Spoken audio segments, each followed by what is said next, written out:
Chairman Grassley, and I'm glad you held this hearing. This is a bipartisan issue, as it should be, to discuss fentanyl and the devastating impact that opioid addiction has on America.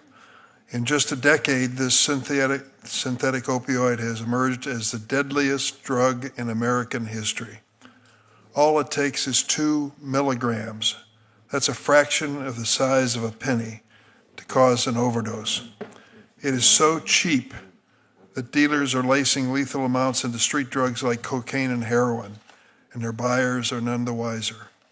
There's an overdose crisis in America, but we've learned that evidence-based solutions reduce death. In fact, in 2023, overdose deaths actually decreased for the first time since 2018, going down by more than 10%.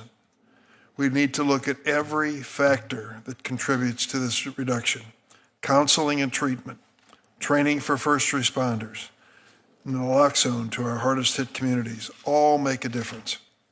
We must also address how this poison gets in the hands of the most vulnerable people in America, our kids. Too often, fentanyl is peddled in the open on some of the world's largest social media platforms. Last Congress, the Judiciary Committee advanced several bipartisan bills that would finally hold these companies accountable and demand safeguards be put in place to protect our children. One of the bills is the Cooper-Davis Act. Cooper is a 16-year-old Kansas teen who tragically lost his life to a fentanyl-laced pill he bought through Snapchat. This bill would require big tech companies to take a more proactive role in stopping drug dealers from using their platforms. Sadly, Cooper is not the only teen who has lost his life to drugs peddled on social media. Bridget Noring is here to testify today. Her son, Devin, tragically died after taking a fentanyl-laced pill he thought was Percocet that he purchased over Snapchat. There's a lawsuit that she'll tell us about from the parents of those who were victims through Snapchat. In the coming days, I'll join Senators Marshall, Shaheen, and others to reintroduce what we call Cooper-Davis and Devin Noring Act. I hope the committee will again advance this critical legislation on a bipartisan basis. And I hope that Congress will finally allow these companies to be sued by their victims' families so they can be held accountable in a court of law. Enough teens have died due to big tech's deliberate indifference. We must also acknowledge the role the U.S. has played in arming cartels to the teeth. We send hundreds of thousands of firearms south of our border in an iron river, and the cartels cash men. They facilitate the use of violence to traffic fentanyl into the United States. Both state and federal law enforcement agencies are on the front lines of protecting our communities from fentanyl and other opioids, but detection is getting more difficult. Fentanyl is so potent and moved in quantities so small that high-value shipments can easily be hidden. As a result, law enforcement need access to technology and resources to quickly and efficiently detect these drugs.